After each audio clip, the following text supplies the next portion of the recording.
네, 안녕하십니까? 네, 반갑습니다. 예배 시간에는 이제 자리가 비좁을 듯 한데 이제 말씀 시간에는 이제 많이 비어요. 네, 그렇기 때문에 좀 이렇게 가까이 오셔도 좋고 또 집중할 수 있도록 이렇게 힘써 주시면 고맙겠습니다. 5월에는 보리가 익어가는 계절이죠. 그래서 어떤 글에도 보면 5월은 보리 내음을 맡을 수 있는 계절이다. 그리고 또 요즘에 날이 갑자기 더워져서 그러는지 장미꽃도 아주 만발을 했습니다. 이제 장미의 계절인데 이 꽃을 꽃병에 담으면 병이 무슨 병이 됩니까? 꽃을 병에 담으면 무슨 병이 되느냐? 꽃병. 꽃병에 담으면 물을 병에 담으면 무슨 병이 됩니까? 물병이 되는 거죠. 꿀을 병에 담으면 꿀병입니다. 통에 쓰레기를 담으면 무슨 통이 돼요? 쓰레기통이 돼요. 너무 쉬워요. 그러면 그릇에다가 밥을 담으면 무슨 그릇이 됩니까? 밥그릇이 되는 거예요. 국을 담으면 국그릇이 되고, 그러면 그렇게 병에는 또는 통에는 무엇을 담느냐에 따라서 그 이름이 달라지는데, 사람에게는 사람 속에는 무엇을 담느냐에 따라서 사람이 달라지는 거예요. 그래서 이 집에는 어떤 집에는 누가 사느냐에 따라 그 주인이 어떤 사람이냐에 따라서 집이 달라집니다. 저희 동네에 보면은 그 투탑시티 앞에 가게들이 아주 즐비한데요. 이 상점들이 주인이 아주 수시로 바뀌는 것을 볼 수 있어요. 그래서 주인이 바뀔 때마다 리모델링이 들어가는 거예요. 그러면 간판도 달라지고 전혀 새로운 이런 집이 됩니다. 그래서 어떤 집은 말이죠, 거기에 어떤 분식집을 했다가 분식집 주인이 나가면 또 이 뭐 전화기 하는 이 가게가 들어오면 또 달라지고 말이죠. 감자탕 집이 들어오면 또 달라지고 말이죠. 이게 달라집니다. 그래서 우리 안에는 원래 사람은 뭘 담기 위해서 만들어졌냐면, 사람은 하나님을 담기 위해서 만들어진 존재예요. 하나님을 담는 그릇이에요. 그런데 엉뚱한 것을 담으면 사람이 엉뚱한 짓을 하고 사는 거예요. 그래서 여러분 안에는 누가 계시냐, 무엇이 있느냐, 이것을 생각해 볼 여지가 있다고 생각이 듭니다. 오늘은 사도행전 4장에 있는 말씀을 같이 상고해 보도록 하겠습니다. 신약성경 사도행전 4장입니다.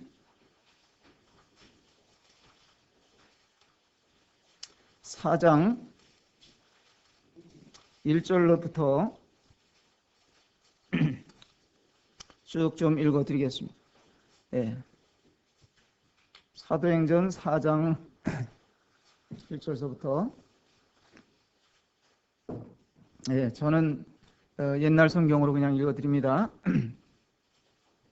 사도들이 백성에게 말할 때에 제사장들과 성전 맡은 자와 사두개인들이 이르러 백성을 가르침과 예수를 들어 죽은 자 가운데서 부활하는 도전함을 싫어하여 저희를 잡음에 날이 이미 저문 고로 이튿날까지 가두었으나 말씀을 들은 사람 중에 믿는 자가 많으니 남자의 수가 약 5천이나 되었더라. 이튿날에 관원과 장로와 서기관들이 예루살렘에 모였는데 대제사장 안나스와 가야바와 요한과 알렉산더와 및 대제사장의 문중이 다 참여하여 사도들을 가운데 세우고 묻되 너희가 무슨 권세와 네 이름으로 이 일을 행하였느냐? 이에 베드로가 성령이 충만하여 가로되 백성의 관원과 장로들아, 만일 병인에게 행한 착한 일에 대하여 이 사람이 어떻게 구원을 얻었느냐고 오늘 우리에게 질문하면 너희와 모든 이스라엘 백성들은 알라. 너희가 십자가에 못 박고 하나님이 죽은 자 가운데서 살리신 나사렛 예수 그리스도의 이름으로 이 사람이 강건하게 되어 너희 앞에 서느니라. 이 예수는 너희 건축자들의 버린 돌로서 집 모퉁이의 머릿돌이 되었느니라. 다른 이로서는 구원을 얻을 수 없나니 천하 인간의 구원을 얻을 만한 다른 이름을 우리에게 주신 일이 없음이니라. 저희가 베드로와 요한이 기탄 없이 말함을 보고 그 본래 학문 없는 범인으로 알았다가 이상히 여기며 또 그 전에 예수와 함께 있던 줄도 알고 또 병 나은 사람이 그들과 함께 섰는 것을 보고 힐난한 말이 없는지라.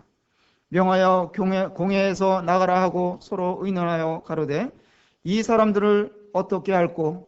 저희로 인하여 유명한 표적 나타난 것이 예루살렘에 사는 모든 사람에게 알려졌으니 우리도 부인할 수 없는지라. 이것이 민간에 더 퍼지지 못하게 저희를 위협하여 이후에는 이 이름으로 아무 사람에게도 말게 하자 하고 그들을 불러 경계하여 도무지 예수의 이름으로 말하지도 말고 가르치지도 말라 하니 베드로와 요한이 대답하여 가로되 하나님 앞에서 너희 말 듣는 것이 하나님 말씀 듣는 것보다 옳은가 판단하라. 우리는 보고 들은 것을 말하지 아니할 수 없다 하니 관원들이 백성을 인하여 저희를 어떻게 벌할 도리를 찾지 못하고 다시 위협하여 놓아 주었으니 이는 모든 사람이 그 든 일을 보고 하나님께 영광을 돌림이라. 이 표적으로 병 나은 사람은 40여 세나 되었더라. 하는 말씀까지 드리겠습니다. 그래서 오늘 복음의 말씀은 담대한 믿음이라는 주제로 말씀을 드리겠습니다.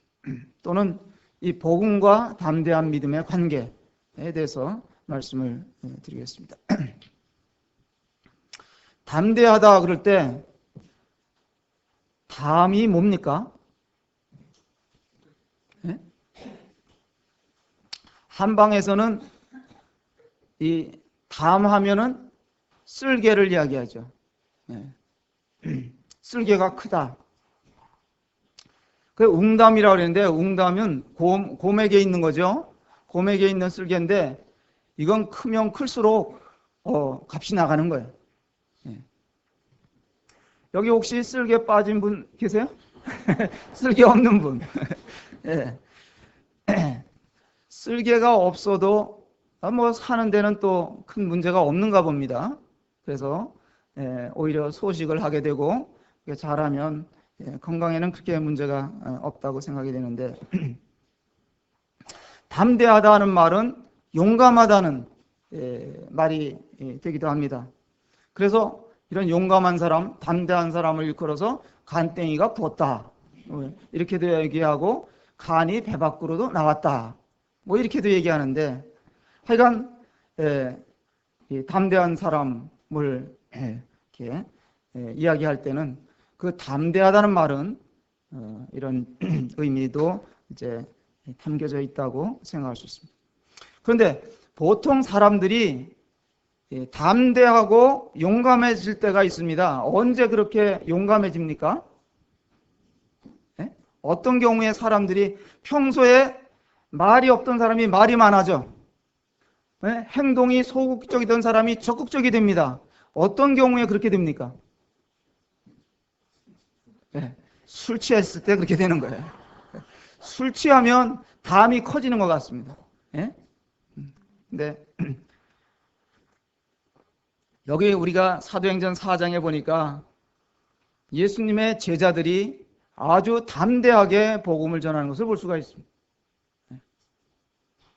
그래서 이 제자들이 이와 같이 복음을 전하는 것을 군중들 앞에 서서 베드로와 요한이 외쳐서 복음을 전하는 것을 보면서 사람들이 어떤 생각을 했냐면 야, 이 사람들이 새술에 취했다. 사도행전 2장에 보면 이들이 메시지를 전하는데 수도 없이 많은 지역에서 온 언어가 다른 사람들이 이 메시지를 자기 나라 말로 알아듣는 거예요. 놀라운 역사가 있었습니다. 그랬을 때 그 사람들이 야, 이건 희한한 일이다. 저 사람들이 저렇게 하는 거 보니 정말 이건 이해할 수가 없다. 세술에 취했구나. 그렇게 얘기하는데 이분들이 이렇게 나서서 복음을 전하는 그럴 수 있는 사람들이, 그런 위인들이 못 됐었는데 예수님을 만나고 나니까 변했습니다. 십자가에서 죽으셨던 예수님께서 부활하신 그 예수님을 만나고 나니까 이 사람들이 달라진 거예요. 뿐만 아니라 오순절날 성령님께서 강림하시고 나니까 그 성령님의 능력을 힘입고 나니까 이들이 정말 담대한 사람들이 된 거예요.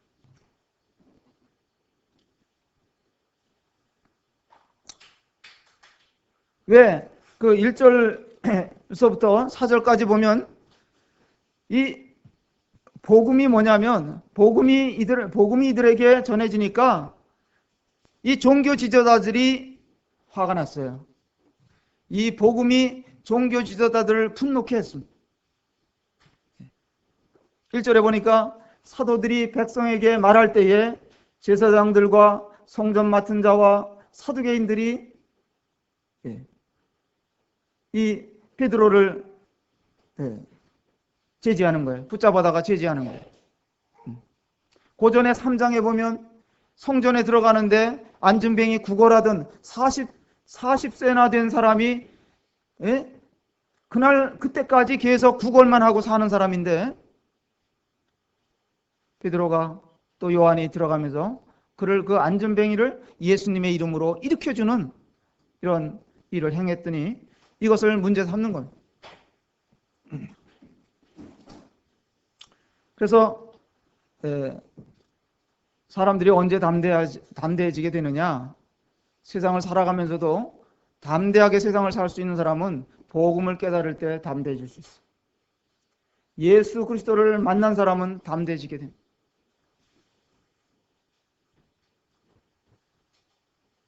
예수님을 만난다, 믿게 됐다, 구원을 받게 됐다.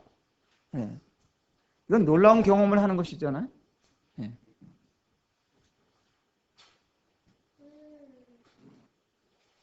그래서 이 제자들이 예수 그리스도의 부활하심을 전하다가 잡히게 됐습니다. 또 예수님의 이름으로 능력을 행하다가 붙잡히게 됐습니다. 그래서 옥에 갇히게 됐고, 그런 이들이 이렇게 담대함을 얻어서 복음을 전하게 됐을 때에 거기 4절에 보니까 그때까지 예루살렘에 이와 같이 복음의 말씀을 듣고 예수님께로 돌아온 사람들이 남자만 5,000명이 됐다. 첫날에 3,000명이 구원받고 그 다음에 또 2,000명이 받고 뭐 이래서 5,000명 정도가 구원받은 역사가 일어났습니다. 어떤 복음을 전했길래, 무슨 메시지를 전했길래 사람들이 이렇게 돌아섰느냐 이거예요. 그 복음의 핵심이 뭐냐 이거예요. 왜? 그들이 무슨 메시지를 전했길래 이 레위 제사장들 또 사두개인들 이런 사람들이 분노케 됐느냐 이거예요. 그것은 바로 예수 그리스도가 십자가 위에서 죽으셨다. 여러분들 나중에 이제 찾아보시면 되겠습니다만 고린도전서 15장에도 보면 15장 3절로 4절에 보면 사도 바울이 전한 메시지와 이 베드로가 전한 메시지가 같습니다. 뭐냐? 예수 그리스도가 성경대로 죄를 위해서 죽으셨다. 우리들의 죄를 위해서 죽으셨다는 거예요. 뿐만 아니라 죽으시고 또 장사 지낸 바 되었다가 사흘 만에 다시 살아나셨다. 이 종교 지도자들이 예수님을 십자가에 못 박아 달라고 로마 정부에다가 강력히 요구를 해서 예수님 십자가에 못 박아 죽였는데 자기네들이 죽인 결과적으로 자기네들이 죽게 한 그 예수 그리스도가 다시 살아났다고 전하니까 이 사람들이 화가 난 거예요.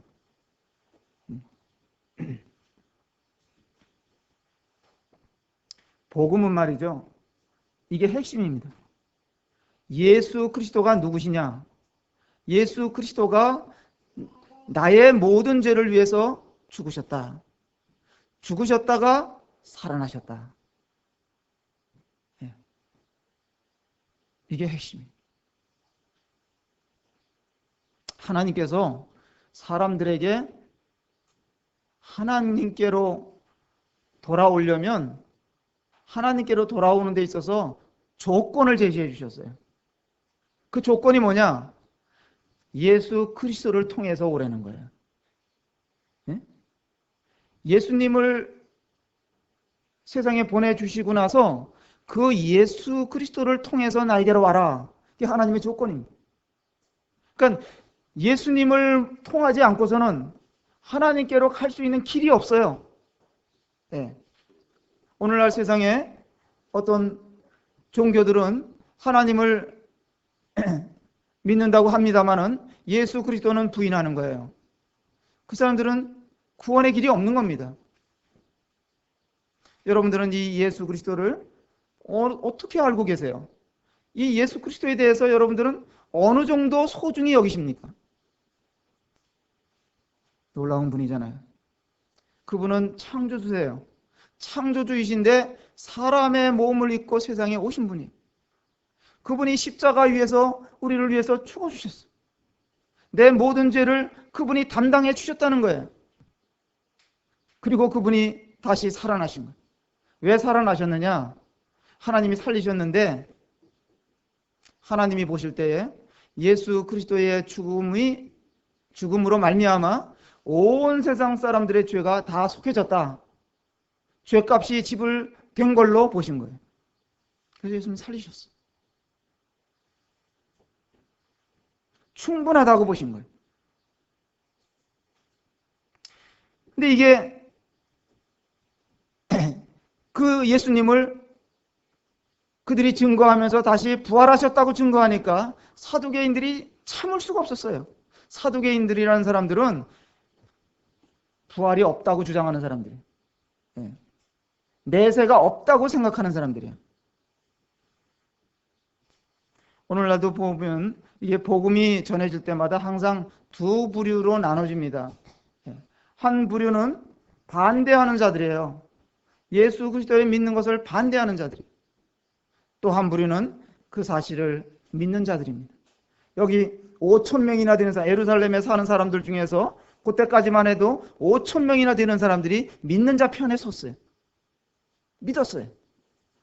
그러나 다수의 종교 지도자들이나 이런 거기에 속한 사람들은 이것을 반대했습니다. 여기 계신 분들은 어느 편에 계십니까? 아직도 못 믿겠다고 생각하시는 분들이 계십니까? 여러분들은 예수 그리스도는 못 믿겠다고 하면서 비행기는 타시는 분들이 아닙니까? 또 자동차는 타시는 분들이 아니에요. 그렇지 않습니까? 그거는 타요. 그냥 믿고. 근데 비행기나 자동차 정말 100% 믿을 수 있어요? 못 믿는 거예요. 기계는 하여간 이 세상 것들은 100% 믿을 수 있는 것들이 없습니다. 기계는 말이죠. 오작동을 일으킬 수도 있어요. 아니 얼마 전만 해도 에스컬레이터를 백화점에서 타고 올라가는데 이게 그냥 고장이 나갖고 사람이 빨려 들어갔어. 그런 일이 생기는 거예요. 우리는 아무 생각 없이 그냥 믿고 그거 타고 걸어 올라가기, 계단으로 올라가기 힘드니까 그거 타고 오르내리락 합니다. 서울 가서 보면 지하철이 너무 환승역 같은 데 보면 너무 깊어. 그러면 그 에스컬레이터 도움을 받지 않으면 힘들어서 못 다녀. 그러니까 타는 거예요. 내가 미국을 가려고 그러는데 헤엄쳐 갈 수도 없고 뛰어갈 수도 없고 비행기 타는 거예요. 그냥 믿고 탑니다. 그러나 그 비행기도 종종 고장이 나더라 이런 얘기. 사람은 믿을 수 있습니까? 사람도 못 믿는. 세상에는 완전히 믿을 수 있는 게 없습니다. 그냥 아무 생각 없이 공중 화장실에 들어갔는데 웬 미친놈이 옆에 있다가 칼 들고 와서 죽였어요.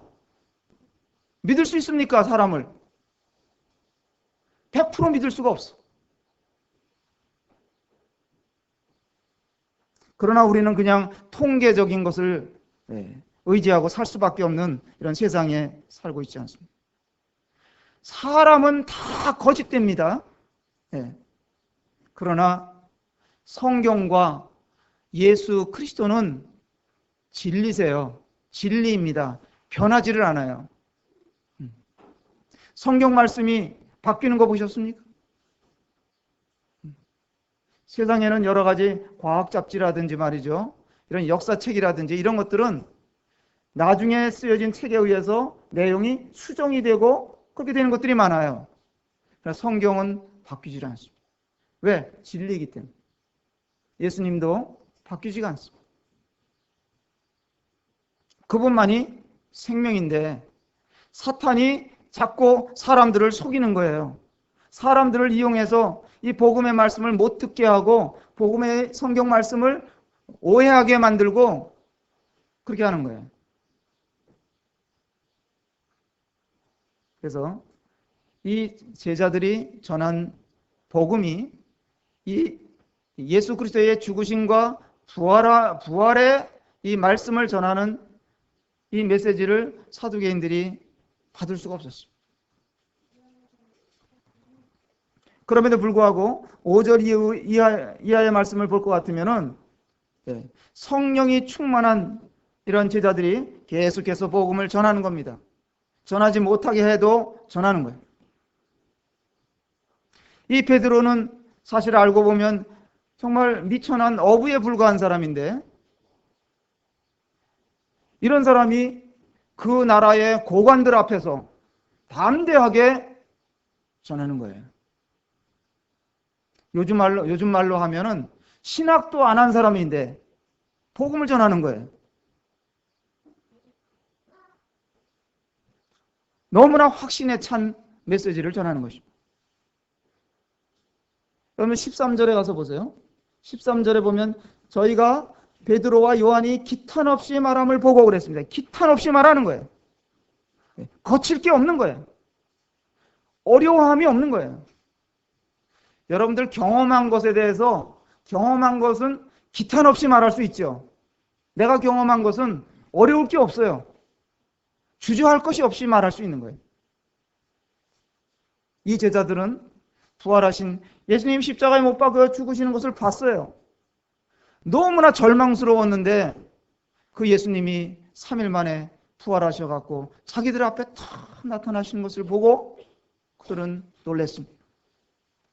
예수님을 처음 만났을 때 그 부활하신 예수님이 유령인가 이렇게 생각을 했습니다.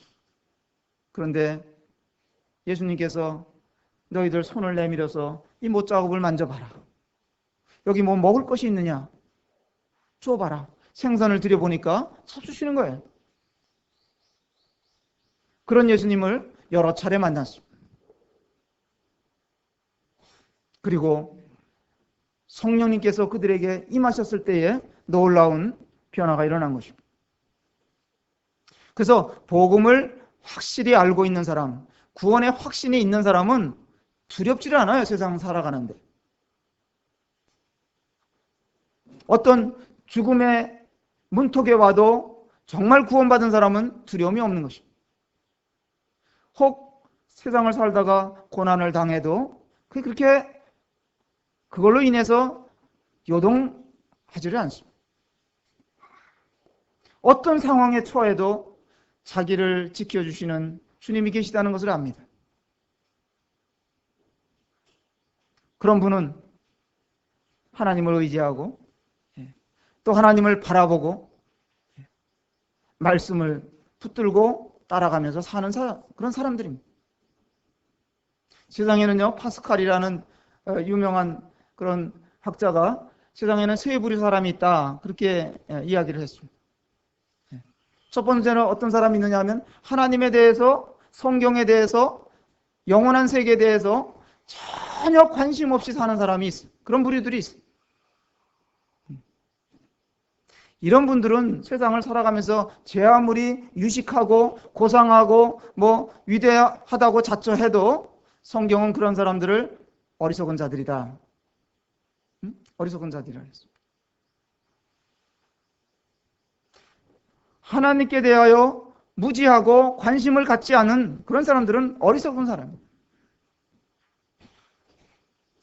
또 두 번째 사람은 어떤 사람이 있냐고 파스칼이 얘기하냐면 하나님을 찾기는 찾되 열심히 지식적으로 찾아다니는 사람들, 그런 사람들이 있다는 거예요.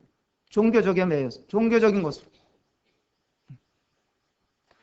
하도 많이 찾아서 잘 안다 이거예요. 성경 말씀도 잘 알고 그런 생명이 없어. 그렇기 때문에 소망도 없어. 그런 부류가 있다. 그러나 세 번째 부류는 정말 하나님을 믿을 뿐만 아니라 그분을 의지하고 담대하게 살아가는 이런 신앙인들이 있다. 그렇게 말씀하셨어요. 여러분들은 어디에 속하십니까? 예. 아직도 계속해서 찾기만 하는 단계에 있으십니까?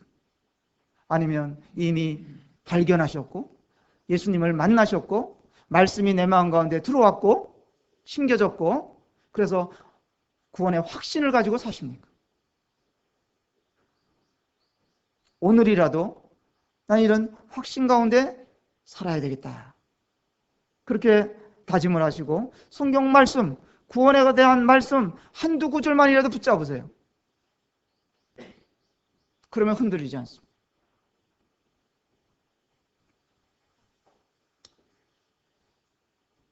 이 다윗 같은 사람은 정말 하나님에 대해서 그의 믿음이 너무나 확고했어요. 그래서 그 목동이었던 사람인데 자기 나라가 위경에 처하니까 적군에 의해서 공격을 받고 있으니까 이 전쟁터에 가보니까 우리 사무엘상 17장에 보면 이 골리앗이라는 적장이 말이죠.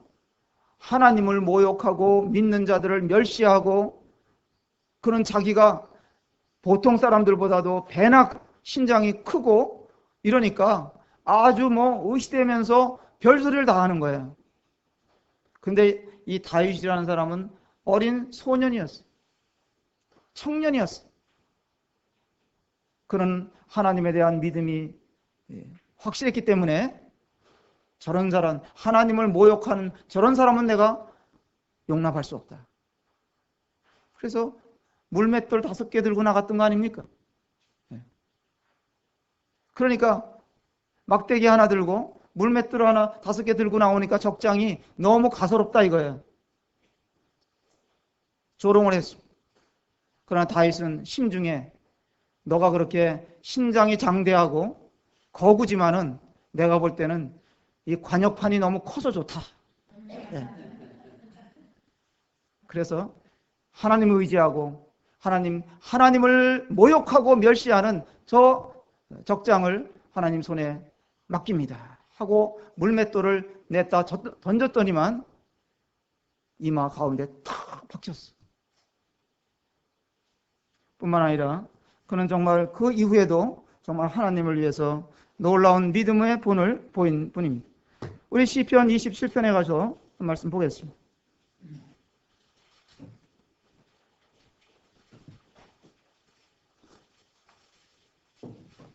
시편 27편 구약성경입니다. 네. 초반에 몇 절만 읽어 드리고자 합니다. 여호와는 나의 빛이요 그랬어요. 예. 예. 여호와 하나님은 모든 빛의 근원이신 겁니다. 예. 예. 나의 구원이시니 내가 누구를 두려워하리요.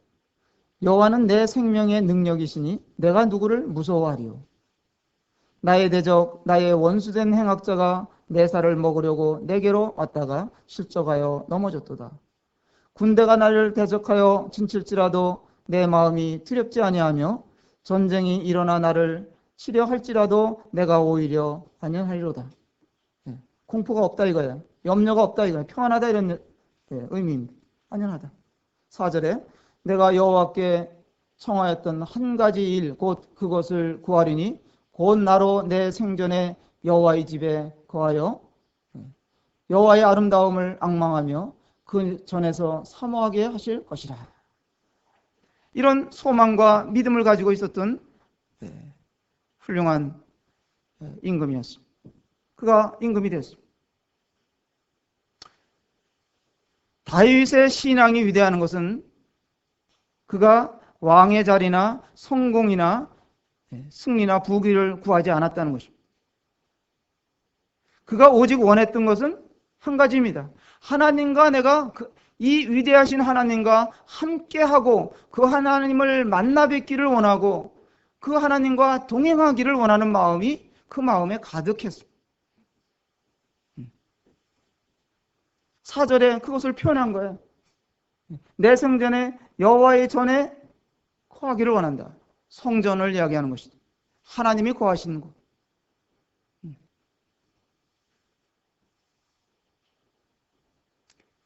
원래 예루살렘은 별로 그렇게 유명한 지역이 아니었습니다. 그냥 촌나게 그냥 불과한 그런 곳이었는데 출애굽했던 이스라엘 백성들이 이 가나안 땅에 들어와서 정복해 나갔는데 맨 나중에 정복한 곳이 예루살렘이에요.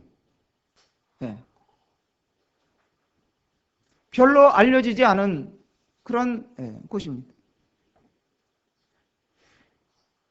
그래서 예루살렘 정복이 다 끝났지만은 마지막에 예루살렘은 다윗이 왕이 되고 나서 그때까지만 해도 여부스라는 족속이 예루살렘에 살고 있었어요. 다윗이 왕이 돼서 수도를 이 헤브론에서 그제서야 예루살렘으로 옮길 정도로 예루살렘은 그 이전까지만 해도 그렇게 매력 있는 곳이 아니었습니다. 높은 곳에 있었죠. 물도 부족하지요. 여러 가지 악조건이었습니다. 그런데 수도를 다윗이 그곳에 옮기고 나중에 솔로몬 시대에 그곳에 성전이 건축됨으로써 열악했던 예루살렘이 이스라엘의 정치와 종교의 중심지가 되었던 것입니다. 마찬가지로 우리들의 마음은 우리들의 마음이 하나님 집에 있으면 하나님 중심으로 살면 이 모든 복이 우리들에게 임하는 것입니다. 여러분들 마음이 어디에 있으십니까? 하나님과 교제하고 싶어 하나님이 함께 하시는 사람들, 그 사람들이 있는 곳에 여러분들의 마음이 있으십니까?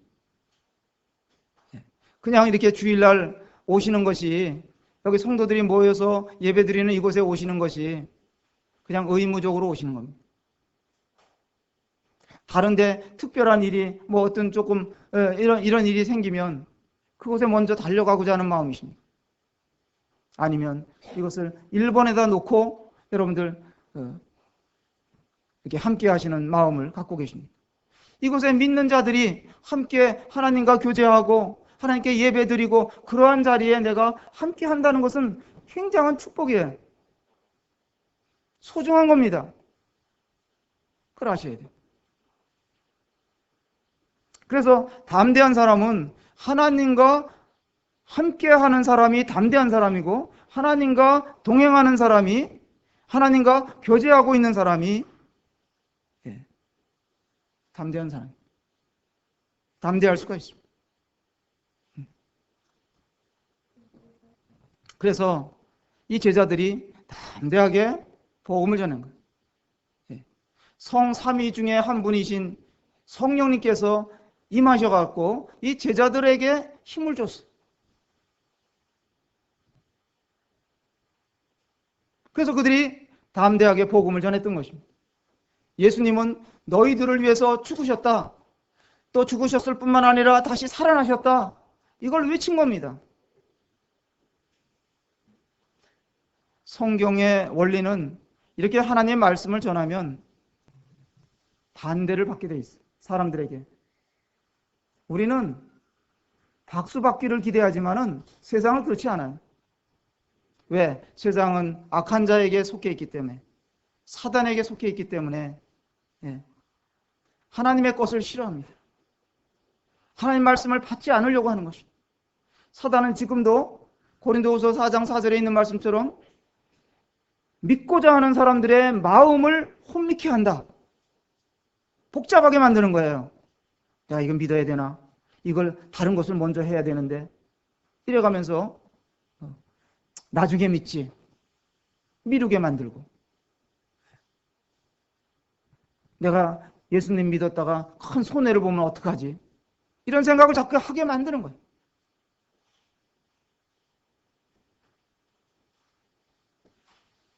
제자들은 복음을 전하다가 사도행전에 다시 이렇게 돌아가서 보시면 옥에 갇힙니다.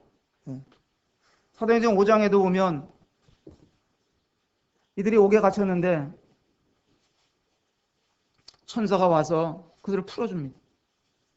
옥문은 잠겼는데 제자들이 사슬에서 풀려나가지고 성전 안에 들어가가지고 여전히 복음을 전하고 있는 거예요. 이 관리들이 얼마나 놀랐는지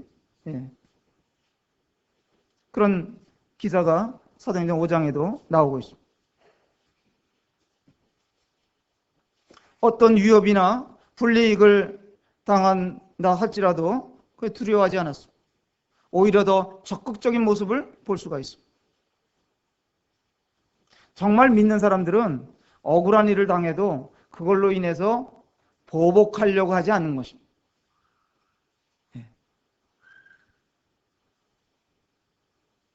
다윗이 말이죠. 아까도 말씀드렸지만 사울 왕 뒤를 이어서 왕이 됐지만은 다윗은 사울 왕이 자기를 그렇게 죽이려고 그래도 자기는 보복하지를 않았어요. 죽일 기회가 있었는데도 불구하고 자기를 죽이려고 쫓아온 사울을 죽일 수 있는 절호의 기회를 두세 번 맞았습니다마는 그럼에도 불구하고 자기는 보복하지 않았어요. 예수님도 십자가에 달리실 적에 베드로가 그것을 기록을 해놨는데 베드로전서 2장에 보면 욕을 받으시되 대신 욕하지 아니하시고 고난을 받으시되 위협하지 아니하시고 오히려 공의로 심판하신 자에게 맡기셨다 그랬습니다. 저들을 맡기셨다.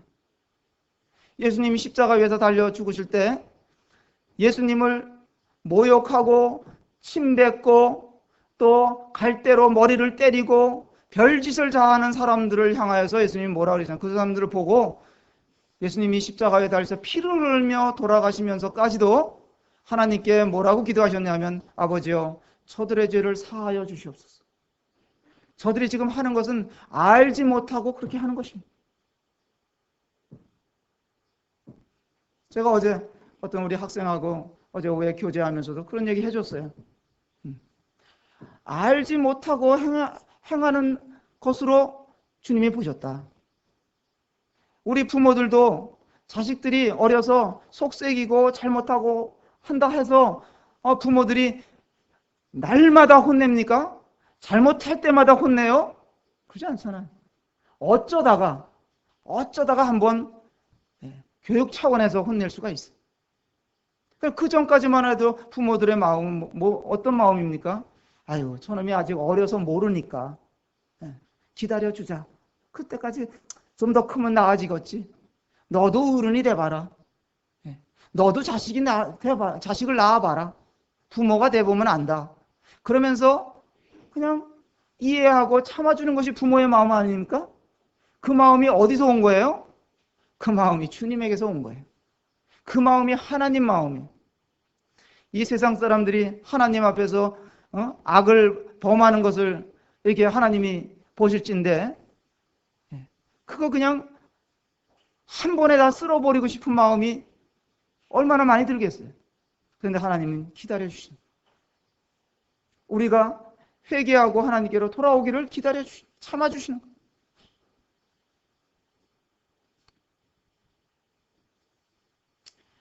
이 세상의 지성인들은 말이죠. 어떤 전문 지식을 갖고 있는 사람들은 다음 세상을 믿지 않습니다. 잘. 그래서 죽음 이후에 일어날 일들에 대해서 관심도 없고 준비도 안 돼 있고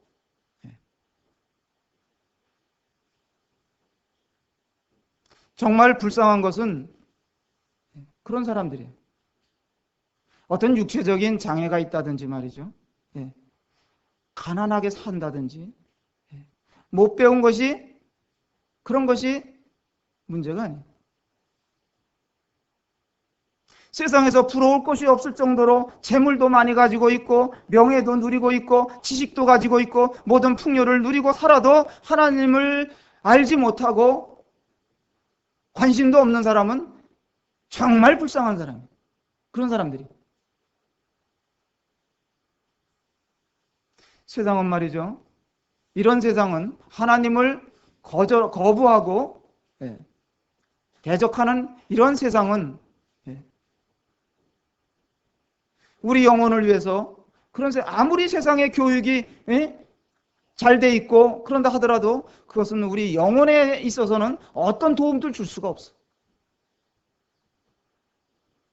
또 아무리 폭력적이고 악한 세상이라 할지라도 우리가 한번 믿음을 가지면 그 믿음을 그 세상이 뺏어갈 수가 없는 거예요. 요한복음 10장에 보면 아버지 손에서 우리를 빼앗을 자가 없다 그랬어요. 그렇기 때문에 한번 주님을 영접한 사람들은, 구원의 확신을 가진 사람들은, 하나님의 말씀을 붙든 사람들은 절대로 하나님께서 세상에 넘겨주시지 않습니다. 빼앗길 염려가 없습니다. 그렇기 때문에 그런 사람들은 세상을 담대하게 사는 거예요. 이 세상의 것들은 다 하찮게 보이는 겁니다. 이 제자들이 이와 같은 사실을 알게 됐는데, 이런 주님을 만났는데 그들이 그냥 잠잠하게 살 수가 없었어요. 그래서 나가서 복음을 전한 것이죠. 당시에 그리스도인들은 그런 정말 혹독한 고난을, 핍박을 피해갈 수가 없었는데, 그럼에도 불구하고 그들은 그와 같은 고난은 경한 것이라고 여겼어. 가벼운 거다. 왜? 영원한 것에 비하면 그건 가벼운 거다. 그래서 그들은 영원한 것을 중하게 생각했고, 세상의 것들은 아무리 세상 사람들이 크게 보는 것이라 할지라도 그런 것들은 건불같이 본 거예요. 마지막으로 사도행전 4장 다시 돌아가셔서 11절 말씀 보겠습니다. 4장 11절에 이 예수는 너희 건축자들의 버린 돌로서 집 모퉁이 머릿돌이 되느니라. 10절에 너희와 모든 이스라엘 백성들은 알라 그랬습니다. 너희가 십자가에 못 박고 하나님이 죽은 자 가운데서 살리신 나사렛 예수 그리스도의 이름으로 이 사람이 건강하게 되어 너희 앞에 서느니라. 증인을 세웠어요. 3장 1절에 보면 3장에 그 얘기하는 거예요. 성전에 그 미문이라는 성전문이 있는데 그것에서 구걸하던 사람이 나사렛 예수의 이름으로 걸으라 하니까 그 안진뱅이가 뛰어 일어나 걸었어요. 걸으니까 걸어가는 것만, 걷고 뛰는 것이 그것이 놀라운 게 아니라 이 사람은요, 날마다 성전 미문에 앉아서 무슨 생각을 하고 살았을까요? 성전 미문 안에서 무슨 생각을 했겠어요? 그저 누가 돈 몇 푼 던져주면 그걸로 먹고 살 생각만 했을까요? 그러나 그의 중심에는 또 다른 마음도 있었어요. 나도 저 성전에 들어가서 예배 좀 한번 드려봤으면 좋겠다. 그런 마음이 그에게 있었어요.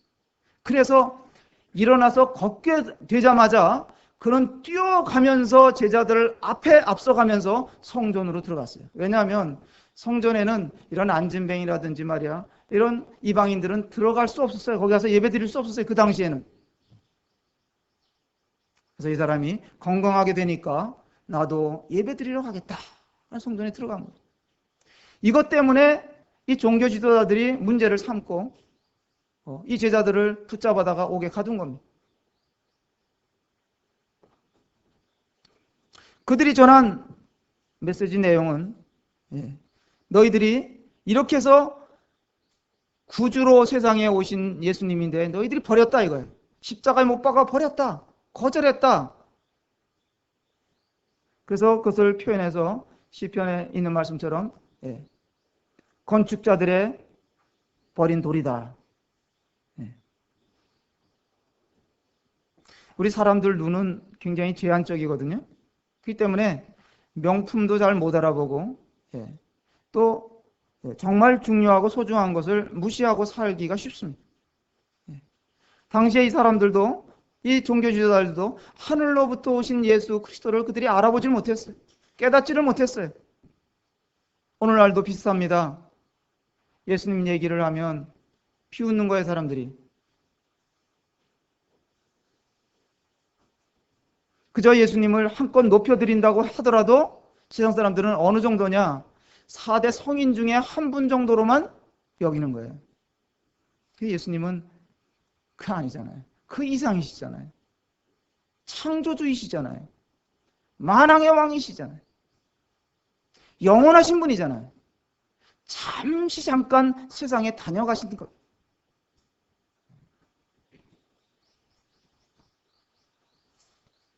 과연 예수님이 이렇게 오셔서 사람들에 의해서 버림을 당하셨어요. 그러면 그렇게 버림당한 것으로 끝이냐 이거예요. 전에 내려오는 이야기가 있습니다. 다 많은 분들이 들어보신 이야기일 수도 있습니다만은 솔로몬 시대에 있었던 이야기예요. 성전을 누구 시대에 지었습니까? 솔로몬 시대에 지었어요. 솔로몬 시대에 성전을 짓다 보니까 어떤 일이 있었냐면 성전을 짓는데 그들의 건축 방식은 이 돌을 갖다가 큰 돌을 갖다가 쌓는 거예요. 그러면 그 돌을 저 채석장에서 딱 잘라다가 운반을 해다가 성전을 쌓아가는 거예요. 몇 년을 거쳐서 쌓았어. 몇 년 걸렸습니까?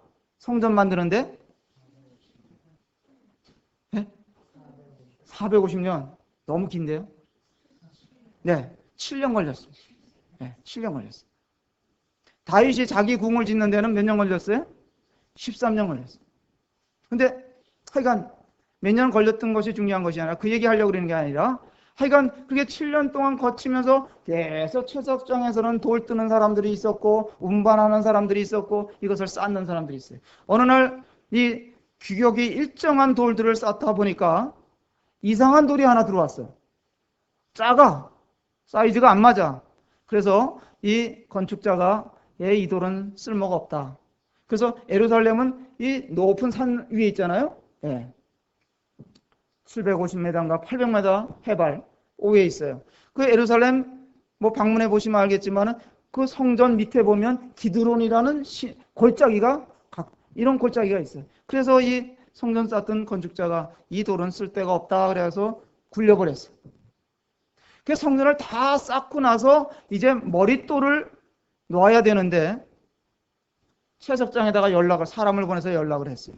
야, 머릿돌 할 거 하나 보내라 그랬더니 벌써 이미 보냈다는 거예요. 벌써 보냈다는 거예요. 찾아봐라. 찾아도 없는 거예요.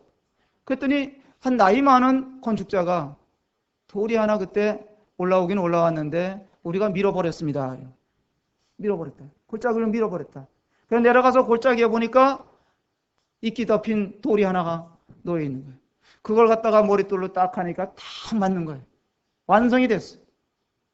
그러면서 여기서 얘기하기는 예수님이 바로 그와 같이 사람들에 의해서, 종교 지도자들에 의해서 버림을 당했는데 그 예수님은 사실은 머릿돌이었다. 그때 그 건축자들이 알지 못하고 버렸던 돌인데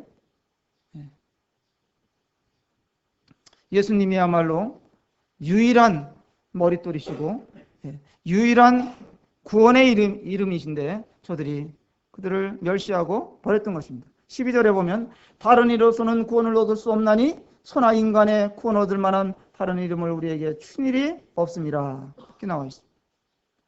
다른 이로서는 구원을 얻을 수 없다. 이 얘기가 사내들인 공회원들에게 얼마나 불쾌하고 화나게 만드는 말이었겠습니까? 그들은 예수를 쓸데없는 돌이라고 여겨서 십자가에 못 박아 죽였던 것인데 그 예수님이 유일한 구원이시고 유일한 길이시고 생명이시다 이렇게 전했던 거예요. 다른 길이 없다. 요즘에 보니까 말이죠. 지난번에 이제 석탄일이 지나갔지만은 이 석탄일에 이 캐톨릭 신부와 목사들이 절에 와가지고 축하 메시지를 하고 그랬다는 거예요. 그 어떻게 된 일이냐 그러니까 지난번에 성탄일에 이 스들이 와가지고 이 메시지를 전했다 이거예요.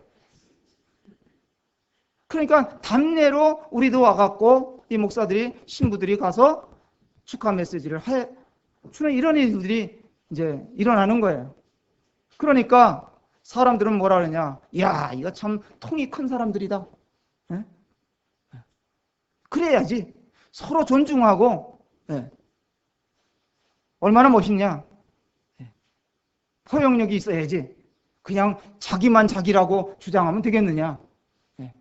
구원의 길은 여기도 있고 구원의 길은 저기도 있고 그래야 옳은 거 아니냐? 온 세상에 많은 종교들이 있는데 다 나름대로 구원의 길이 있는 거다.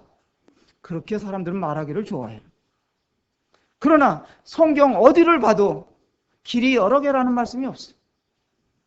예수님 분이. 나는 지금 이 예수 그리스도를 어떻게 대하고 있는가?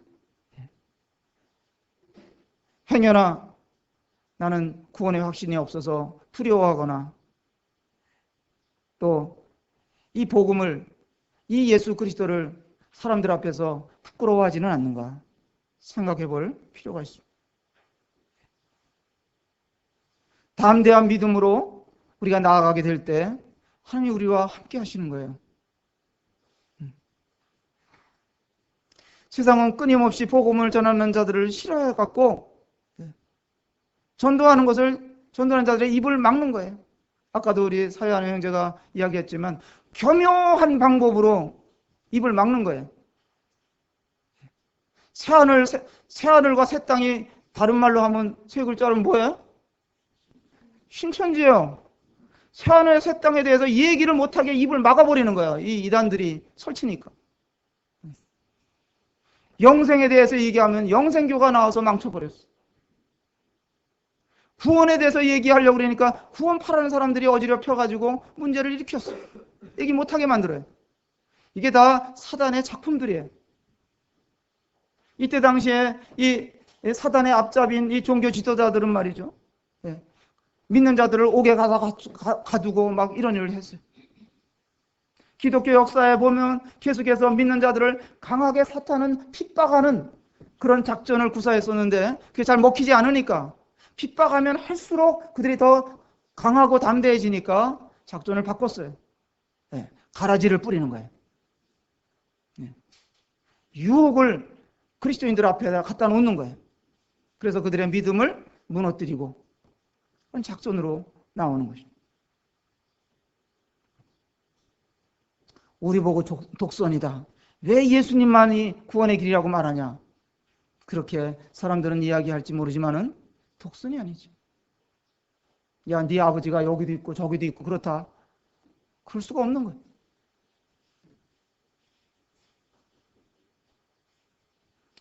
이 제자들은 주님과 함께 계속 다니면서 가르침을 받았고 또 동행하는 삶을 사는 자들이었기 때문에 그들은 그 주님을 알게 됐고 나중에 부활하신 주님을 직접 만났기 때문에 그들의 담대함을 가질 수가 있었습니다. 우리도 주님의 말씀대로 살고 기도하고 믿음 생활을 하면 세상 사람들이 우리를 주님의 제자인 것으로 알아봐요. 말을 안 해도 알아봐. 주님과 함께 살면, 말씀을 가지고 살면 사람들이 참 묘하게도 우리 알아봅니다.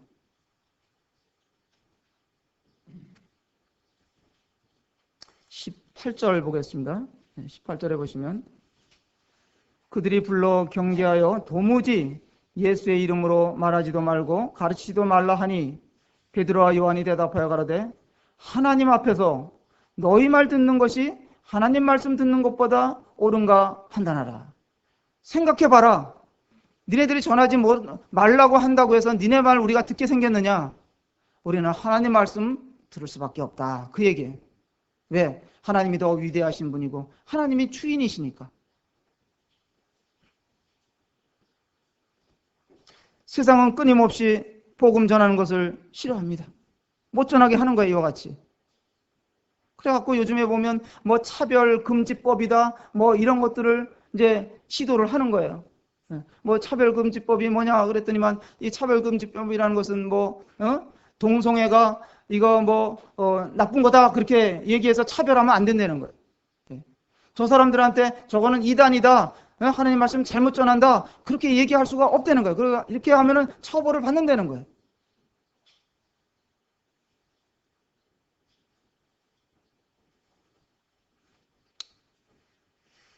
예.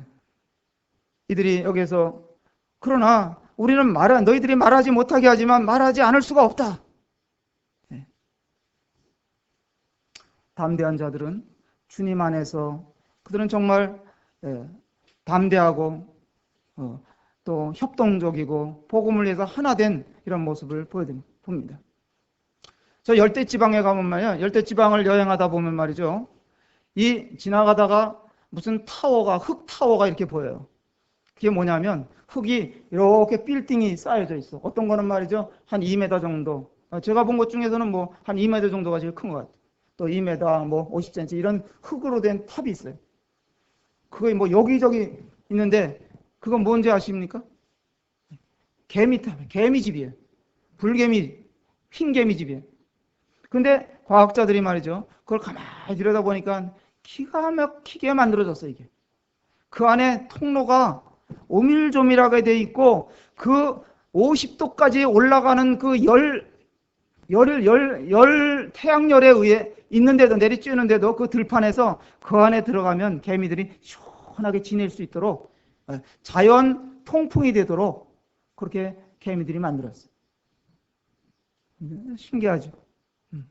그걸 보고 지금 이렇게 유럽에 보면 큰 빌딩을 만든 그런 빌딩이 있습니다. 개미들이 그런 집 짓는 것을 보면 정말 개미들은 열심히 하나 돼서 일을 합니다. 그리고 개미들이 얼마나 담대한지 몰라요? 거기에 이상한 놈이 아마 들어왔다 하면은 집단적으로 몰아내는 거예요. 개미는 정말 담대합니다. 저 그 마당에서 보면 지 몸에 몇 배 되는 것을 끌고 가는데 기가 막혀. 잔디밭에서도 끌고 가요. 우리는 세상에 여러 가지 장애물들이 많습니다. 우리 복음을 못 전하게 하고 우리의 신앙생활을 저해하는 요인들이 참 세상에 많습니다. 그럼에도 불구하고 우리가 담대하게 살 수 있는 이유가 있습니다. 그것은 우리는 부활하신 주님을 믿는 것입니다. 담대한 믿음을 가진 자들은 구원의 확신을 가지고 살기 때문에 왔다 갔다 하는 것이 아니에요. 흔들리지 않습니다. 더 담대한 사람들은, 그런 그리스도인들은 비굴하지 않고 또 두려움이 없으며 고난과 핍박과 사탄의 공격에도 불구하고 물러섬이 없는 그런 사자같이 아주 담대한 자들입니다. 담대한 믿음을 가진 그런 분들은 세상에 지나가는 그저 여행자처럼 그렇게 여기면서 세상을 삽니다. 세상 것에 대해서 지나친 욕심도 없고요. 또 어리석은 기대도 하지 않고 사는 것입니다. 오직 복음을 위해서 자신을 허비하는 거예요. 자기의 가진 것을 사용하는 거예요. 우리 이런 것을 생각하면서 한 주를 살아가게 되기를 원합니다. 말씀이 좀 길어져서 죄송합니다. 혹 여러분들 그렇지 못할지라도 낙심하지 마십시오. 그저 주님만이라도 이번 주를 살면서 살아계신 주님을 한 번만이라도 바라보고 삽시다. 실패를 몇 번 해도 상관이 없어. 주님을 한 번만 바라보면 여러분들의 내적인 힘이 새로 솟아날 것입니다. 기도하겠습니다. 아버지 하나님 감사합니다. 우리에게 또 한 주를 허락해 주신 아버지 하나님, 또 우리가 이 세상을 살아가는데 정말 믿는 자들답게 용기를 가지고 사는 저희들이 될 수 있도록 도와주시기를 원하옵고, 우리의 시선이 주님을 바라볼 수 있도록 또 위를 바라보고 살 수 있도록 도와주시옵소서. 믿음 말씀을 예수 이름으로 감사하고 기도합나이다. 아멘.